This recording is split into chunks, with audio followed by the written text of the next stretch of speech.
Июнь 2021 года. Этот месяц знаменовал завершением разработки Minecraft Земли. В то время у меня появилась идея записать видео, но выложить его спустя несколько лет после закрытия игры. Этот час пробил. Сегодня мы посмотрим на Minecraft Землю спустя 2 года после ее закрытия и узнаем, действительно ли это провал или все же неудачный момент для выпуска игры. Все футажи были записаны 29 июня 2021 года. Сейчас поиграть в нее возможности нет. Путешествие в мир дополненной реальности начинается... не с 2019 года, когда разработчики на десятилетие Майнкрафта выпустили анонсирующий трейлер, а еще в далеком 2012 году. Тогда молодая команда 13 Lab совместно с Mojang презентовали приложение под названием Minecraft Reality. Работало оно только на айфонах и стоило $2. Вся суть заключалась в том, что через официальный сайт можно было загрузить регион своего мира, затем выбрать определенные координаты, высоту, а затем загрузить на сайт свое творение. Спустя 2-3 минуты оно появлялось на сайте. Затем зайти в купленное приложение, в поиске найти свою постройку, а затем уже отобразить ее в реальном мире. В то время выглядело это очень впечатляюще, тем более, что запускалось все это на 4-м айфоне. К слову, можно было загружать не только свои, но и постройки других участников. Конечно, смысла у этого приложения особо нету, пару раз протестировать и забыть.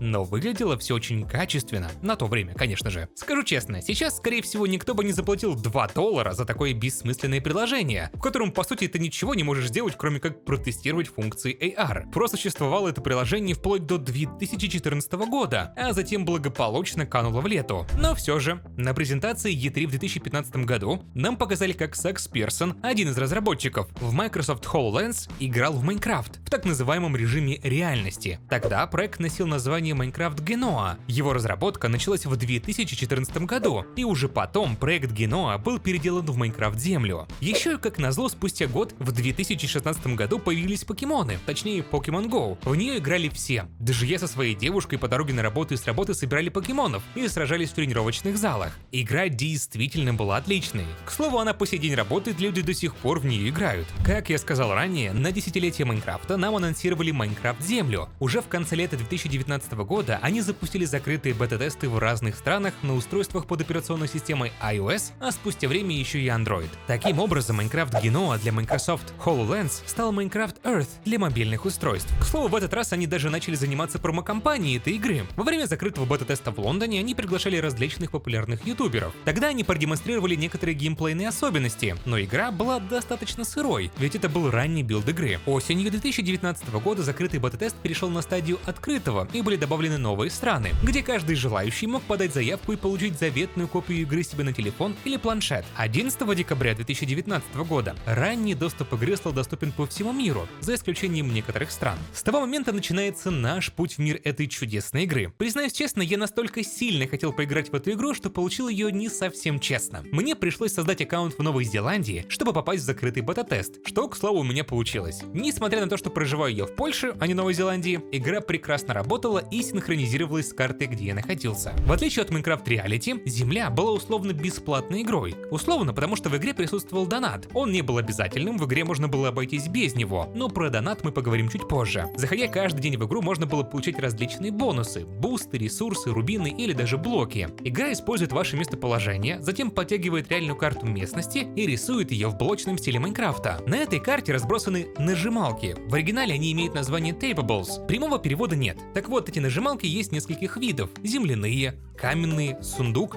деревья, а также разного рода мобы. Скажу честно, что получить из них можно что угодно: мобов, блоки, ресурсы, а также валюту в игре. Например, из земляной нажималки я получил 2 зайцев и арбузного голема, а с каменной — скелета. Когда вы двигаетесь в реальной жизни, ваш персонаж тоже двигается в игре. Важная особенность в том, чтобы достать нажималку, не нужно подходить к ней вплотную, никто не отменял частную собственность, поэтому у нашего героя есть радиус доступности примерно в 50 метров. Все, что хоть на миллиметр попадает в эту область, игрок мог достать, жмякать на нее и получить подарок. Помимо мобов из оригинального Майнкрафта, была еще куча различных модов, придуманных исключительно для этой игры. Но хочу уточнить, эксклюзивных мобов не было придумано. Дизайнеры игры просто добавляли различные новые подвиды уже существующих мобов. Как вот, например, есть обычный голем, а есть арбузный голем, есть обычный спрут, а есть светящийся. Да, изначально этот моб появился именно в этой игре. В целом, это весь геймплей. Наша задача — ходить и собирать ресурсы, попутно пытаясь сражаться с монстрами. Да, это в игре тоже было, только имел название приключения. В чем заключалась его суть? Все просто. Приключения приключения нужно было вызывать самому за кристаллы. Не переживайте, кристаллы не нужно было покупать за реальную валюту. Их можно было найти во все тех же нажималках. Всего существовало 4 разновидности кристаллов. Небольшой, средний, крупный и огромный. Небольшой кристалл можно было найти как раз в нажималках, а вот все последующие находились в самих приключениях. То есть средний можно было найти в приключении, вызванном небольшим кристаллом, и так дальше по градации. К слову, мне ни разу не удавалось найти огромный кристалл, это было действительно сложно и нереально. Что-то мне даже подсказывало, что если бы не закрытие игры, в будущем появилась бы возможность покупать их за реальную валюту, но это только мои предположения. Так вот, после выбора кристаллов можно было вызвать приключение. Оно отображалось на карте вместе с лучом маяка и действовало всего 10 минут. После этого оно исчезало, если вы не успели его пройти, то никто кристаллы не возвращал. После активации приключения игра предлагала выбрать место размещения, а дальше спавнила саму конструкцию. Они могли быть самыми разными, но в основном это небольшая горка с деревом, а под землей данж. Самое важное, что в это приключение можно было пойти с друзьями. Для этого достаточно было отсканировать код, и ваш друг моментально появлялся возле вас. Затем вы вдвоем могли испытать на себе полноценные приключения. Можно было добывать блоки, убивать различных мобов, не только враждебных. Сразу хочу подметить, что все ресурсы, которые были добыты, оставались в вашем инвентаре даже после приключения. Те ресурсы, которые добыл ваш друг, шли ему в инвентарь. В целом, приключение заканчивалось тогда, когда один из игроков находил особый драгоценный сундук. Именно в нем можно было найти новые кристаллы и дополнительные ресурсы. Никто не запрещал играть дальше, но в целом после обнаружения сундука смысла оставаться не было, разве что для добычи оставшихся блоков. Теперь давайте расскажу про бусты или усиления в игре. Вот эти штуки были как раз платными. Их можно было получить 3 путями. Первый — получить в игре за прохождение приключений или добывать в нажималках, но выпадали они очень редко и в основном усиления были самыми низкими по времени и эффективности. Второй — получить их за рубины. Дело в том, что в игре из платного только внутриигровая валюта. Ее можно получить только путем добычи нажималок, после достижения новых уровней или же купить за реальные деньги. Таким образом, рубины можно было конвертировать в усиление. Третий, как по мне самый интересный, это фигурки. Небезызвестная компания Mattel, которая разрабатывает и выпускает различные фигурки по всем играм и франшизам, точно так же начала выпускать мини-фигурки с NFC-чипами внутри. Они стоили не очень дорого, по меркам мерча по Майнкрафту, примерно $5, и давали самые разные усиления. Все было максимально просто. Ты берешь фигурку, прикладываешь ее к телефону, взамен получаешь нужное усиление. Одну фигурку можно было использовать один раз в 18 часов. К слову, эту фишку они подглядели у Nintendo. У них уже давно существуют фигурки Amiibo, которые дают различные подарки в играх от самих же Nintendo. Например, вот я играю в Legend of Zelda Tears of the Kingdom. Активирую особенность, беру фигурку, прикладываю ее к правому стику, игра его считывает и мне дают бонусы. В отличие от фигурки Майнкрафта, Amiibo я могу использовать раз в 24 часа. Я соглашусь с тем, что подобного рода фишка в мобильной игре — это очень прикольно. Компания получает деньги за продажу фигурки, а игрок в свою очередь и фигурку, и бесконечный бонус в игре. Про сами усиления, наверное, говорить не буду, их очень много, и из интересного, наверное, только увеличение радиуса взаимодействия на карте. 35 метров, 53 метра и 70 метров. Как по мне, это самое полезное усиление, ведь можно захватить еще больше ресурсов. Понятное дело, что покупка усилений за рубины — это не единственная функция. В игре за них можно было купить основания. Основания — это миры, которые игроки могут использовать для постройки различных сооружений. Над основаниями может работать как владелец, так и приглашенные им пользователи. Основания могут быть размерами 8 на 8, 16 на 16 или 32 на 32 блока. Ограничение по высоте вверх составляет 221 блок. Вниз — 3 блока от уровня земли. После покупки мы точно также можем расположить наше основание и начать игру. Там у вас есть полная свобода действий. Вы можете спокойно строить и использовать различные блоки, которые есть у вас в инвентаре. Можете все снести под ноль и сохранить свой проект на будущее. Затем вернуться и продолжить строительство. Единственным минусом будет размер. Иногда постройки были действительно гигантские, и поставить такое дома не получится. Придется идти на улицу. Еще одна фишка рубинов — это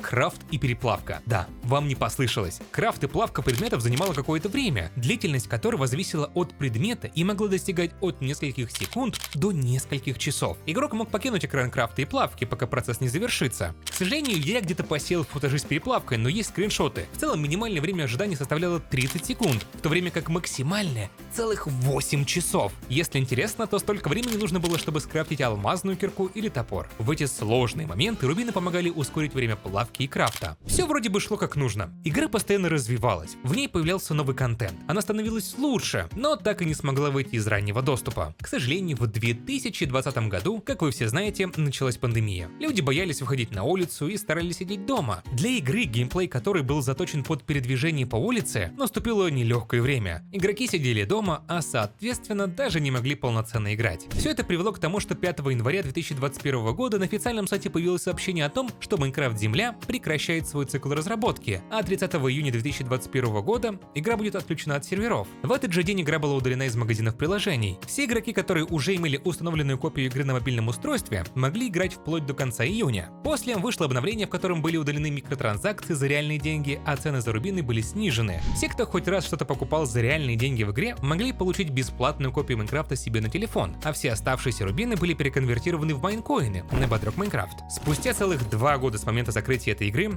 я скажу, что игра была очень крутой. Я заходил в нее, когда шел в магазин, гулял или просто сидя дома, чтобы получить какие-то плюхи. Земле просто не повезло с моментом запуска. Если бы не пандемия, эта игра существовала бы до сих пор, и каждый игрок мог спокойно в нее играть. В ней не было жесткого доната, не было рекламы, тем более игра даже не успела выйти из раннего доступа. Очень обидно, что так получилось. Возможно, когда-то разработчики возродят эту игру, с учетом того, что вроде как пандемия официально закончилась. Вот такая история этой игры. Как вы считаете, Майнкрафт Земля — это главный провал моджинг? Напишите в комментариях, что вы думаете, мне будет интересно почитать. Можете также посмотреть вот эти видео, они тоже очень интересны. Подписывайтесь, ставьте лайки и жмите на колокольчик. Еще услышимся.